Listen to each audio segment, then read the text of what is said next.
5 August 2024 দুপুর 2:30টায় গণভবন থেকে একটি হেলিকপ্টার ভারতের ত্রিপুরার উদ্দেশ্যে উড্ডয়ন করে। হেলিকপ্টারটি যখন দেশের আকাশসীমা অতিক্রম করছিল তখন অনেক নিচে সড়কে ঢল নেমেছিল জনতার। মুক্তির আনন্দে একযোগে রাস্তায় নেমে এসেছিল সাধারণ মানুষ। 1971 সালের স্বাধীনতা যুদ্ধের পর 2024 সালের 5 আগস্ট ছিল দ্বিতীয় স্বাধীনতা।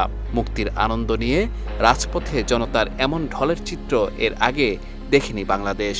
কারণ এদিনই পতন হয় দীর্ঘ 16 বছর দেশের মানুষের উপর চেপে বসা স্বৈরাচার শেখ হাসিনার ক্ষমতার মসনদের। মূলত 4 আগস্ট বৈষম্যবিরোধী ছাত্র আন্দোলনের ডাকা লং মার্চ টু ঢাকা কর্মসূচির মাধ্যমে দীর্ঘ 16 বছরের স্বৈরাচার অধ্যায়ের পতনের দামামা বেজে ওঠে। ছাত্রদের ডাকে ইতিহাসের অংশ হতে সারা বাংলাদেশ থেকে এদিন ছুটে আসে সাধারণ জনতা, কবর রচনা করে জাতির উপর চেপে বসা এক দানবের। এদিন জনতার ঐক্যের কাছে পরাজিত হয় ফেসিবাদ শক্তি। তবে এর জন্য জাতিকে দিতে হয়েছে চড়া মূল্য। পতন নিশ্চিত জেনে শুধুমাত্র 5 আগস্টেই রাজধানীর ব্যস্ততম এলাকা যাত্রাবাড়িতে নির্বিচারে গুলি চালিয়ে কমপক্ষে 52 জনকে হত্যা করে হাসিনার মদতপুষ্ট পুলিশ। সম্প্রতি বিবিসি আইয়ের অনুসন্ধানে বিষয়টি উঠে এসেছে।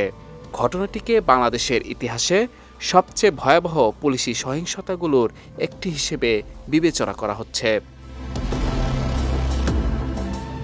দীর্ঘ 16 বছর হত্যা, গুম, খুন ও নির্যাতন চালিয়েও শেষ রক্ষা হয়নি শেখ হাসিনা ও তার সহচরদের। 5 আগস্ট হাসিনার পতনের সঙ্গে সঙ্গে উদয় হয় নতুন সূর্যের।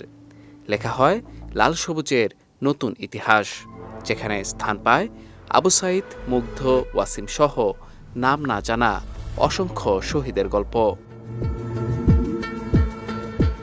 মাহমুদুর রহমান, বিজয় টিভি, নিউজ ডেস্ক।